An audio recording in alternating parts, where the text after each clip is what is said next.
are watching Darasa Online. Hello students, welcome to Darasa Online. My name is Idris Amsuya. I'm here to give you a revision lesson in History Paper 2, and our topic of today is the rise of socialism. Our previous study concentrated on the development of socialist theory, which was the first subtopic in this topic. Today we are going to look at the October Revolution and its impact on the world history. My dear students, this subtopic has got some specific objective. And the first objective is analyzing the causes of the Russian October Revolution. And the second objective is analyzing the effect of Russia revolution to the Russians and the world. These are the objectives, and make sure that at the end you are able to achieve these two specific objectives. But also, my students, we have got some questions to this topic, this subtopic, and you have to make sure that at the end you are able to attempt these two questions. One, analyze the causes for the Bolshevik Revolution and show the effect of the Bolshevik Revolution on Africa. The second is why socialist revolution did not occur first in Western Europe as predicted by Dr. Karl Marx. These are our two questions, and so make sure that at the end of this lesson of today you are able to attempt these two questions. Now we are going to another very important part of our discussion in this topic of the rise of socialism, and we move to Russia Revolution of 1917. Russia Revolution took place in October 1st, 1917. October 1st, 1917, which of course is known the Great October Revolution. And the Russian Revolution was inspired by the writings of Dr. Karl Marx, who wrote about the socialist revolutions in a series of books which were called Das Kapital. Das Kapital in German, in English means the capital.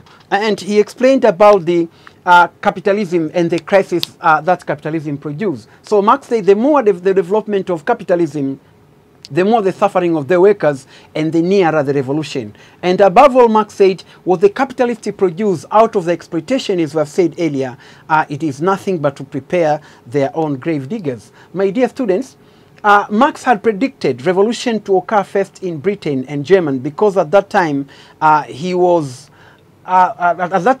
writing, these two countries had already reached the highest stage of capitalism. So he believed that revolution can occur in a country which has achieved a highest level of capitalism, because in that country exploitation is very high and suffering of the workers is at the maximum. This is what Marx believed. My dear students, let's now move to Russia Revolution. What are the causes of the Russia Revolution? Russia Revolution was caused by many things, but the first cause is the bad Tsarist government. The government of Tsar was very bad, as we are going to see. Russia was ruled by Tsar. Tsar is like when you speak to other countries, king. And the last two Tsars were very much unpopular. We are talking of Alexander III and Nicholas II. Alexander III and Nicholas II. These Tsars were very, they were very poor leaders. And these people led the country. And in fact, they wanted Russia to become as powerful as the time when Russia was under Peter the Great and Catherine the Great. At that time, Russia, in fact, was very powerful. Russia was very powerful. So these two leaders wanted Russia to become as powerful as the time when it was under Peter the Great and Catherine the Great. During this time, Russia was able to expand and conquer some other European countries and expand their borders. They expand their borders to become one of the largest countries in Europe at that time. So these people wanted at least to make their country become as strong as this time, because they were growing to be, they were becoming more and more unpopular. So in order to make themselves popular, they started to introduce some of the programs, including what was called the pogroms. Pogroms was the program which was introduced by Tsar Nicholas II, of course, eliminating the Jews, killing the Jews. And a lot of Jews were killed between 1881 to 1917. And also there was Bloody Sunday because people were demonstrating, demanding for bread. So a lot of people were killed in Blood Sunday, and that was 1905. And also there were new regulations on trade, church, and medias were introduced in Russia. Regulations are used in trade to control people. People were forced to write, to praise the the czars, and so on and so forth. The church, the Russian church, which is the Russian Orthodox Church, church was associated with czar. That means it was like trying to build what is called absolute monarchy system, to reintroduce monarchy system in, in Russia. So for that case, because of everything which was going on, in fact, people were tired of this czarist government. As a result, they started to support revolution. But most important, the wife of Tsar Nicholas II was called the Tsarina Alexandra. Tsarina Alexandra was also very much interfering the affair of the state. So people were tired of that government, and that's why they supported the socialist revolution of October 1917. The second point is the effect of First World War. Russia was very much affected by First World War. She went to First World War first of all and prepared. They went to First World War to fight. They had 6.5 million soldiers, but they went to fight war with 4.5 million rifles. So you can imagine you are going to fight World War against the very powerful country like Germany with the number of weapons which were fewer compared to the number of soldiers. That is something very strange. And also during the war, there was not enough food to supply the army. There was not enough food to supply the army.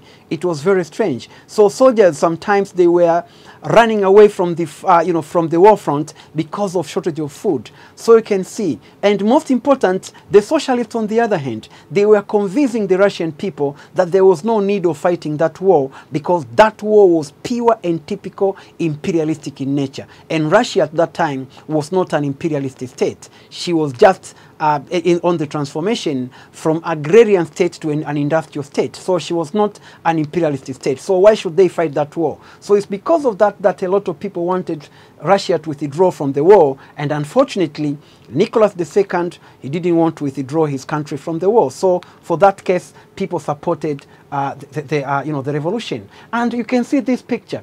Most strange, after this, Tsar Nicholas II believed that he is growing unpopular. Then he decided to go himself to war in 1916. To go himself to war in 1916 as a way of making himself popular. That people start to look at him as the hero of the country because he went to fight war. People were, people were complaining that their children, their fathers, their brothers are dying in the war while leaders are relaxing in Moscow. So to show the people that he's a real patriot, he decided to go to war himself, and that was 1916. But remember, back in the Kremlin, he left his wife Tsarina Alexandra to rule the country. And you can't imagine, he went to war to fight against Germany in the front line, and he left back his wife Tsarina Alexandra, who was a German. So he had a German wife. So he went to fight the German, and he left his wife back, who is a German. You can imagine what was likely to happen. So my dear students, this is what we can say regarding the first point. And this picture also shows that the Russians, in just two battles, the Battle of Tannenberg and the Battle of the Battle of Masurian Lakes in August, just in 1 month, a lot of Russians were killed. In fact, 500,000 Russians were killed in just 1 month of August. You can imagine. So Russia lost a lot of people during the war, and that was making the government of Nicholas II very much unpopular, but also the socialists who were opposing the war, they were becoming more popular one day after the other. My dear students, the third point is the rising cost of living among the Russian and inadequate food supply. The cost of living was increasing. The price of life, the price of food, for instance, increased 500 to 700% from 1914 to 1917. You can imagine 500 to 700% in just these years of war. I mean, you can imagine. But also, Not only that, there was shortage of food. The government of Russia introduced food rationing. Unfortunately, there was no food to ration. And this is what led to the February Revolution, which in fact ousted Nicholas II, and he brought the new government, which was led by Alexander Kerensky. I shall come to see about it later. But this also made the government of Russia to become so unpopular because there was no food to ration, and they introduced food rationing. In fact, this February Revolution, it started as a bread riot, People were rioting for bread, as a bread riot. So, my dear students, this is another point. Another point is the Russian winter of 1916. Russian winter of 1916 was said to be extraordinary. It was extraordinary. That among the records of winter in Russia, that was extraordinary. And because of that winter, soldiers were running away from the front line, trying to go back to their village because of that extreme winter, that at least they can be able to save their life. Going back to their village, they found that there was nothing in their village that will help them to take care of that winter, including the heavy coats, the blanket, the fuel, and so on and so forth. So what happened is those soldiers who were running away sometimes, they were stealing people's property, and so on and so forth. This also contributed to the collapse of the government and the rise of socialist government. As you can see, my dear students, this shows one village in February 1916. You can see this is winter. Everything here is almost ice. And these are the people who are trying to, to move. Some of them, the dogs and animals, you can see they are stuck because of that winter. My dear students, when you speak of winter in Russia, it's not something you can understand easily. Many people were defeated because of Russian winter. You go back and look at Napoleon Bonaparte, was defeated in Moscow because of winter. Even Adolf Hitler was defeated by the Russians during Second World War because of winter. So Russian winter is not something which is very easy to understand. It's very, very extreme winter, especially that one of 1916. Another point is the problem of refugees. People were running away from, from the war front, trying to go back to the other areas. But they ran from the Western Front, go to the Eastern Party. They found there was no food, there was no nothing, and the people were dying of famine. So it brought a lot of confusion to people. And the government of Russia, under Tsar Nicholas II, was not doing anything to help the people. So that has culminated for the rise of the revolution sentiments. It led to the rise of the socialist movements in Soviet Union, in Russia, and so paved the way to the revolution in 1916. Another point is the Russo-Japanese War of 1905. Russo-Japanese War. Russo here, we are talking of Russia and Japan. The war was fought between Russia and Japan. And the reasons for their war, it was to annex Korea and Manchuria. And the Russians believed that that war is going to be very easy because Japan was considered not only as a small country, but also it was not a European country. And historically, it was believed at that time that there was no country which has ever defeated a European nation at that time, that an Asian country has never defeated a European country. So that's what they believe. And they believe that their war against Japan is going to be an easy one. But unfortunately, with out of the expectation, Russia was defeated by Japan. Tsar Nicholas II expected to exploit that victory against the Japanese and he make himself popular. But instead of making himself popular, he became more and more weaker because of that defeat. And the people were despising him, that he has become one of the most weak Tsar ever to rule Russia. So you can see that also paved the way to the Russia Revolution, because even those people who wanted their country to become an imperialist nation, they were very much discouraged by the Russian defeat in 1905 by the Japanese. Another point here is the influence of socialist doctrine by Dr. Karl Marx. Karl Marx has written a lot of books, as we have said, and all those books were explaining about how to establish a socialist society. And people like Vladimir Ilyich Lenin, people like Leon Trotsky, Bukharin, and Joseph Stalin, they took that idea of Karl Marx, translated it, and put it into practice. That's why later we came to have what is called Marxism-Leninism. That means some of the things which Marx has introduced, they were changed a little by Vladimir Ilyich Lenin, and he produced Marxism-Leninism, and so used them successful to bring up the Russian Revolution of 1917. So, and the most important thing which has so inspired, it was an article which was written by Vladimir Ilyich Lenin, V.I. Lenin, you know, in the socialist newspaper, which is called the Pravda. Pravda. And that one is called the aprothesis, the aprothesis. Aprothesis, or the apro article, because it was written on April 1917. And this is considered very important because it encouraged, and it encouraged the workers, it encouraged the peasants in in Russia to start to support the socialist revolution. In fact, remember, that article was written after Nicholas II was already overthrown earlier in February 1917. And in his article he said, "Lend to the tillers,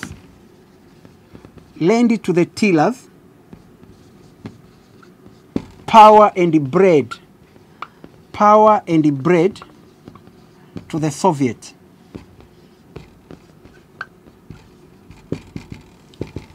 My dear students, I mean, as you can see, lend to the tillers, power and bread to the Soviet. That means land is going to go to the tillers. People who till the land, they have to consider that the land belongs to them. And the Soviet means the workers are going to be given power to rule the country. This is what V.I. Lenin meant. And those words were so encouraging to the workers, and as a result, they supported revolution. Another point here is the February Revolution. As I said earlier, the Revolution of October was presided by the February Revolution.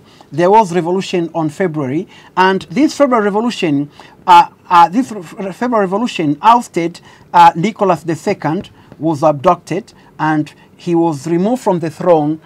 Nicholas II was removed from the throne, and his place was taken by, a provisional government which was led by Alexander Kerensky. And that government did not last long, as I said, because it came to be overthrown on 1917 on October. So the Mensheviks recognized the new government, but the Bolshevik, of course, rejected. So you can see that was a very good tactic to be used by the socialists or the Bolshevik. Why have they rejected? They knew that these people are going to fail as long as they rejected to implement some of the important ideas. One, it was to withdraw Russia from the First World War. Second, it was to deal with the problem of shortage of food. And the third, it was to carry out a land reform. They never introduced these three things. And so, for V.I. Lenin and his supporters, they knew that let us give time to the, to this new government, because this new government, it is going to fail. Obviously, it's going to fail as long as they do not want to implement the three things. And of course, what they thought came true, that in October 1917, that government collapsed and the new government of the Bolsheviks came to power. My dear students, as you can see, this is the picture and explanations that show the February Revolution. It is February Revolution, but according to Russian calendar, it is March 1917. And this is, and as you can see, Nicholas II gave the throne, abdicated, and under the leader of Duma. And this is Nicholas II.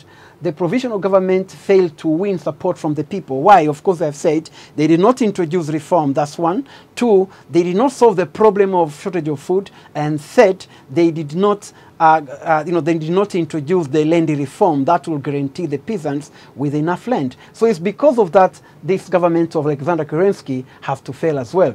My dear students, let's now look at the effect of Russian Revolution. What is the effect of Russian Revolution?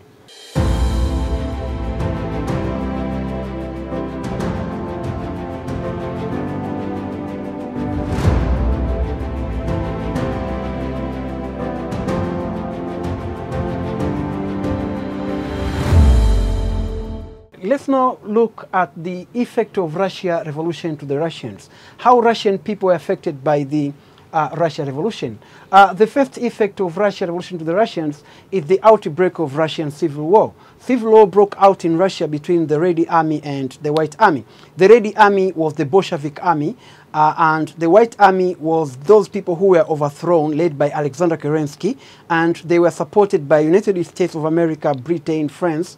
They wanted to, they were supporting them first because they were discouraged. They were disappointed by Russia withdrawing the First World War and sign a non-aggression, and sign a treaty with the Germans, but also they were discouraged by the revolution which brought socialism in Soviet, in Russia. So that is the first effect of Russia revolution on Russians. The second is the emergence of USSR. In 1918, the Bolshevik Party was renamed the Communist Party, and Soviet Union changed its, and Russia changed its name from being Russia to become the USSR, the Union of Socialists of Soviet of Russia. So officially it came to be known as the USSR, and that is 1918. The third is that the end of autocratic rule under Tsarists and that of Alexander Kerensky. There was the end of Tsardom in Russia. Remember, Russia was ruled by the series of Tsars for quite a long time. So that marked the end of Tsardom in Russia, and also that government of Alexander Kerensky, which was overthrown, and and paved the way to the emergence of a new socialist government, which was led by Vladimir Ilyich Lenin, a communist government which was led by Vladimir Ilyich Lenin. Another point is the industrial growth and economic development. Russia, Russia introduced a 5 years development plan, and they launched some industrial economic development it is 3 years economic development plan after the Russian Civil War and the death of Lenin in 1924. Another point is the abolition of social classes. There were social classes in USSR, and those social classes were abolished. We are talking of the capitalistic class. We are talking of the feudal class. We are talking of the peasant class, and so on and so forth. So, aristocratic class. All those classes were abolished. All those classes were abolished, and Russia was established as a classless society which follows socialism. Another point is abolition of freedom of worship. Remember, the major church in Russia was Orthodox Church. So that church was abolished together with all other religion, and they introduced, and this is because of the Karl Marx's principle, which believed that religion is another tool of exploitation, and that it leads to what he called a psychological alienation. So religion were abolished, and also freedom of worship was also abolished in USSR. Another point is the introduction of education reform. Educational reforms were introduced, at least to make the children at the school to read about socialism and to abandon the reading of capitalism, to read about the new socialist government and abandon the read of those monarchy leaders of the past, and so on and so forth. So some changes were introduced in educational system of USSR. Another point is the expansion of Russian territory. Russian territory was increased. It increased in size during the Russian Civil War. They were able to conquer some new lands and expand their territories, and so on and so forth. Another point is Russia withdrew from the First World War by signing treaty with the Germans. Of course, this is what the socialists have promised. V.I. Lenin signed the treaty to withdraw Russia from the First World War immediately after revolution. And I said earlier, this is probably one of the things which provoked the Western countries which were fighting against the, against the Germans and her allies and so on. So that is another effect. Let's now move to the effect of Russia revolution in the world. How the world was affected by the Russia revolution. The first way is the spread of communism in the world. The spread of communism in the world. The communism, remember, started in USSR in 1917, and in 1949 it went to China. 1959 it went to Cuba, and then 1955 to Vietnam. 1954 to Korea, and it kept on spreading even to African countries like Mozambique, Angola. They used to follow communism of the either Russian type or the Chinese type, and so on and so forth. So there were spread of communism in the world. It started with one country, but it kept on spreading to different parts of the world. Another point is division of the world into two blocks. World was divided into two antagonistic block. We are talking of the socialist bloc and the capitalist bloc. My dear students, here we are talking about the emergence of Cold War. Remember we said earlier that Cold War has emerged. Cold War has emerged with the emergence of two conflicting ideologies. And that one ideology came to existence during the Russian Revolution. My dear students, another point is decolonization of the third world countries. USSR was supporting decolonization of some of the third world countries, because they wanted to expand socialism. They wanted to establish some countries as their satellite, and so on and so forth. Another point is the emergence of Unrest and the Cold War. Of course, this one I've already said it, during, when I mentioned about the emergence of two conflicting ideology, and the emergence of two conflicting blocs.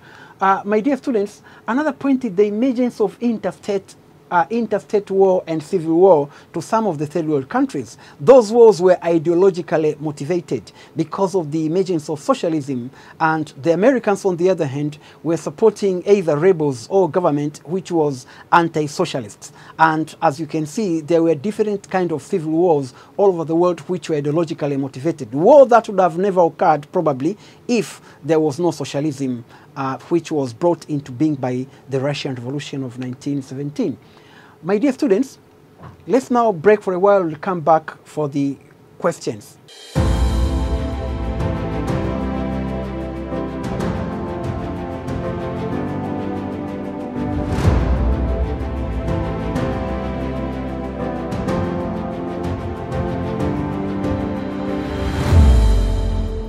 Welcome back, my students.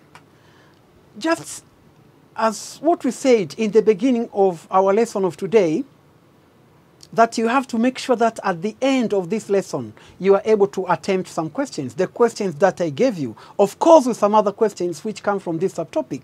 My dear students, the first question that I gave you, in which I believe you can answer it, and I believe that you have the answers already written, based on what we have discussed, what we have gone through already. Let's now look at our question. The first question is, analyze the causes of the Bolshevik Revolution and show the effect of the Bolshevik Revolution on Africa. First of all, my dear students, you have to know, what do we mean by Bolshevik Revolution?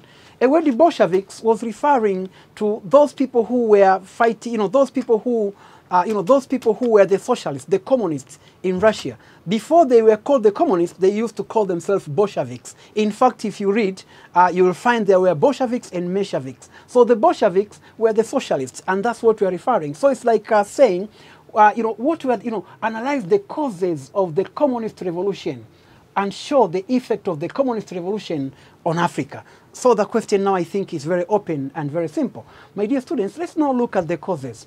The first cause of the Bolshevik Revolution or Russia Revolution, it is the effect of First World War. You know, my dear students, how Russia was affected by First World War. First of all, because of First World War, the Russian people had suffered a lot. They went to war, first of all, because of war, there were a lot of things, and that include things like unemployment. A lot of Russian people were unemployed. Why were they unemployed? Because some industries were destroyed, some farms were destroyed, but also because of war situation, the Russian people could not go out in their day-to-day production. So for that case, a lot of things occurred here. A lot of things happened. People were starving. So it's because of that that people demanded some changes. And most important, people wanted their country to withdraw from the First World War. But unfortunately, Tsar Nicholas II, who was the leader of Russia at that time, rejected to to pull out his country out of First World War. But on the other hand, the Bolsheviks, led by V.I. Lenin and his colleague,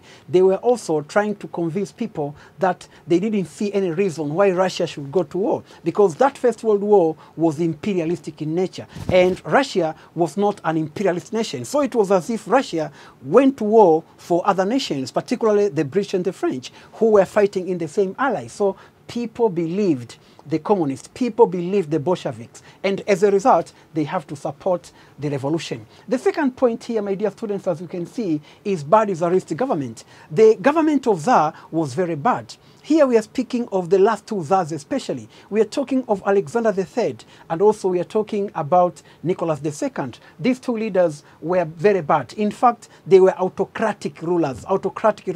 They did not allow democracy. Even when they introduced democracy, like what was done by Nicholas II, he introduced democracy. He introduced the Duma, you see, and people, introduced the Duma, and unfortunately, when Duma started to exercise the democracy they were given, including rejected some of the issues brought by Nicholas II to the Duma, then Nicholas II decided to dismiss the Duma, you see. So you introduce democracy, and after democracy started to be exercised, you abolish democracy. So because of this, then many people in Russia were very angry with that government of Tsar. But most important, as we have said, Nicholas II, trying to make himself popular, he went to war. And what did he do? He left his wife back in the Kremlin to lead the country. And his wife, remember, was German, and he went to war to fight against the German. What do you expect, my dear students? In fact, what happened was a disaster, because that Tsarina Alexander, she didn't know how to rule the country. So things were moving from bad to worse. By the time Nicholas II came back from the war, the situation was so worse. The situation has moved from, the situation was so worse. So because of this, then, a lot of people supported revolution. They wanted some changes. My dear students, another thing here is the problem of refugees. A lot of people were running away from the war front to go to, to go to the areas where they believe their life is going to be safe. Unfortunately, you go to those areas and you find there was no food, there was no clothes, and so on and so forth. So people also wanted some changes, because all the blames were put to government, that their government was not doing anything to help the people taking care of those, solving those problems. That is another cause, my dear students. Another thing is increasing cost of living. Cost of living was very highly increasing in Russia. For instance, during the war, there was the increase of cost of living from 500% to 700%. You can imagine. It increased by 500% to 700% in just that period, in just that few period of war. So cost of living was increasing, but also most important, there was no food. And government of Russia at that time introduced what was called food rationing, but there was no food to ration. There was no food to ration. And in fact, we shall come to see later, this is exactly what contributed to February Revolution, because of increasing cost of living among the people. In Petrograd, for instance, what is called Moscow, the situation was so worse. My dear students, another point is the Russian winter of 1916. Russian winter of 1916. The Russian winter of 1916, we said, my dear students, was extraordinary. Was extraordinary in the sense that Russia, for quite a long time, they have never witnessed such a very severe winter. And unfortunately, people who were running away from the war area, people were running away from their areas because of winter. They go to another areas. They found there was nothing which could help them to take care of that winter. Remember, take care of winter, you need some fuel, you need some heavy coats, you need some blankets and so on. And government could not provide all those things. So people were suffering, people were dying because of that winter, and government was not doing anything. And remember, this led to revolution because all the blames were put to the government. That the government of Russia was irresponsible. It couldn't provide it couldn't provide enough facilities to help people taking care of that winter. Another point here, my dear students, is Russo-Japanese War, which broke out between Russia and Japan from 1904 to 1905. In fact, this Tsar Nicholas II, he wanted to make himself popular. He wanted to make himself popular by starting war with Japan, believing that if he succeed to conquer Japan, and in fact he succeeded to conquer Manchuria, which by that time was I mean, which at that time was also wanted by Japan, then probably he will make himself very, very much popular the way the way Peter the Great and Catherine the Great, who once ruled Russia as the very powerful Tsar and Tsarina, in fact, things did not turn out the way he wanted.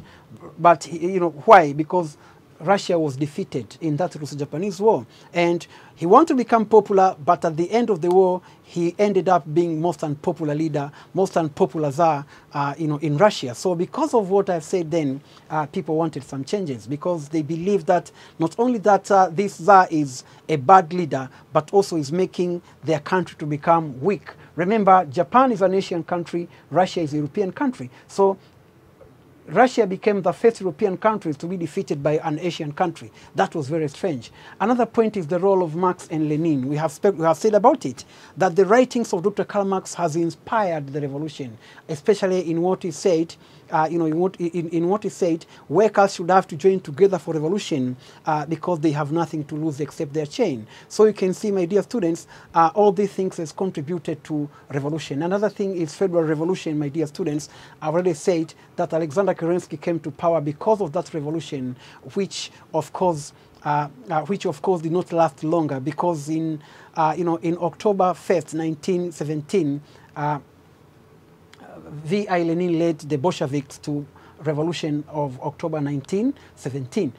Let's now look at the effect of this revolution in Africa. This is very clear, my dear students, decolonization of Africa. You know how Soviet Union has supported decolonization of Africa, supported liberation movements. We have got some liberation movements, like in Angola and Mozambique. People were fighting for independence. They were getting material and moral support from USSR. The rise of African socialism. We have got African socialism. For instance, different brands of African socialism. There is what we call African socialism as introduced by Kwame Nkrumah. Socialism and self-reliance, ujamaa na kujitegemea in Tanzania, you can see, my dear students. This also, we have borrowed some of the elements from the Russian Revolution. There is humanism in Zambia, common man charter, negritude, as it was introduced by Dr. Leopold Sedar Senghor of Senegal, and so on. So all this explain, about the, about the effect of Russian Revolution on Africa. My dear students, also extension of financial and technical aid. African countries were getting some technical and financial aid from USSR. Remember, also used to get some educational support from USSR. Patrice Lumumba International University in Moscow. It used to receive students from third world countries, including African countries. There is this question of Cold War. Cold War, of course, started because of the emergence of two ideological differences. One ideology was brought by the Russian Revolution, and African countries were affected by this Cold War in one way or another. Remember, we spoke about the issue of proxy war which were fought by some African countries, either interstate war or civil war in Africa. We have the war in Angola, war in Mozambique. We have war in Somalia. All of these wars were caused by the Cold War. The spread of Marxism. Some African countries opted to become the Marxists. They followed Marxism, like Angola and Mozambique and so on. My dear students, let's now come to the second question. Why the socialist revolution did not occur first in Western Europe as predicted by Dr. Karl Marx? Marx predicted that it's going to occur first in Europe, but it didn't. Rather, it occurred in USSR, a country which was not industrial country compared to Britain and France, where Dr. Karl Marx has predicted that revolution is going to occur there. The first reason, my dear students, is colonial exploitation. Marx believed that the more exploitation, the nearer the revolution. But unfortunately, these countries they come to a time when they realize that they should not continue to exploit their own people because of fear of revolution. So they switched. Instead of exploiting their people, they just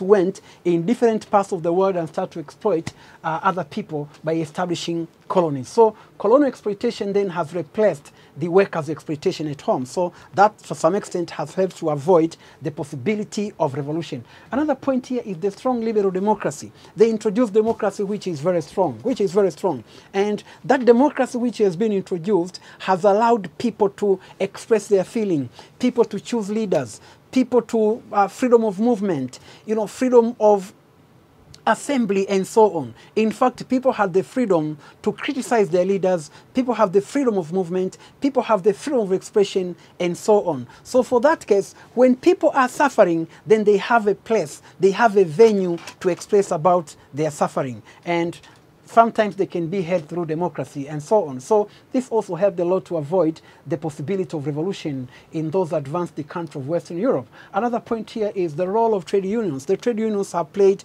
a very significant role to changes and so to prevent the possibility of revolution in these countries. Another thing is the welfare system. Welfare system was established to provide some food and other supplies to people. And because of that welfare system, which include free education, which include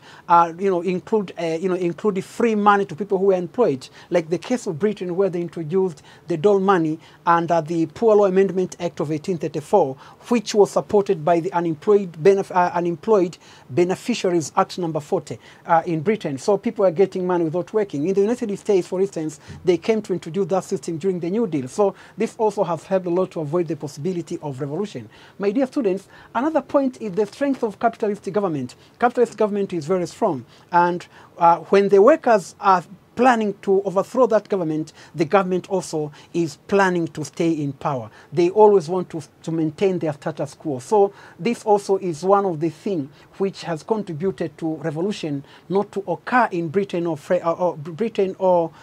German, but rather occur in USSR, a country which was not predicted by Dr. Karl Marx. The last point, my dear students, is improvement of technology. Improvement of technology also has contributed to revolution not to occur in these countries, because the more the improvement of technology, the more the more exploitation decreases. Let's take, for example, long working hours. With technology being discovered, you cannot make people to work for long hours because there is technology which is going to work for that long hours. But also the number of workers are reduced in the industries because of improvement of technology. My dear students, now I know you have the answers to these questions, and you can answer this question, but also together with some other questions which might also come from this topic. So for now, my dear students, let's call the end to this, to this lesson of today.